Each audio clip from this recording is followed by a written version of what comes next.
Greetings from historic Fort Adams in beautiful Newport, Rhode Island. I'm Robert McCormick, the Director of Visitor Experience for the Fort Adams Trust, and next to me is the bust of our namesake and second President of the United States, John Adams.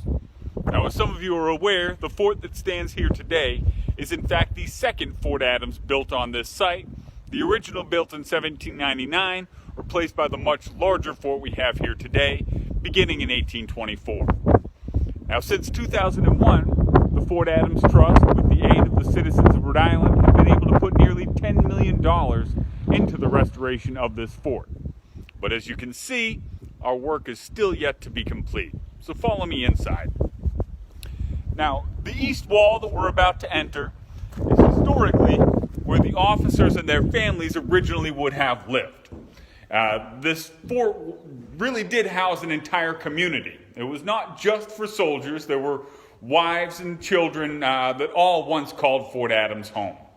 The room that I'm in now, we actually believe is where the commanding officer and his family would have lived. One of the reasons we believe that is because of this large plaster rosette on the ceiling. It is the largest in our fort. Originally would have hung a chandelier below that, and as the commanding officer would have expected nothing but the biggest and the best, of course it would have made sense for him to have been living here. However, as you follow me into the back room, you'll see these quarters do serve two purposes. As we look out through the living room windows of our commanding officer's living room, we are looking out through rifle loopholes.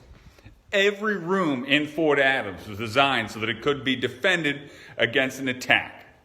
Now, as you look behind me, you'll see there's a hallway. This hallway runs the entire length of our east wall and would have allowed the officers and soldiers free access throughout the entire passage within the protection of the east wall. Now, oftentimes, visitors will ask why they can't explore a little bit more of the fort on their own. I'd like to take you into these back rooms to show you a little bit of why that is. So this first room, you'll notice that the ceiling has entirely fallen away.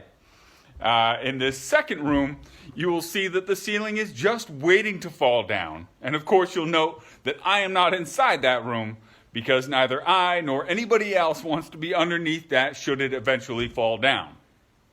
Now, for more information about the Fort Adams Trust, I encourage you to visit our website, fortadams.org. There you can find information about our tours and programming, donations, volunteer opportunities.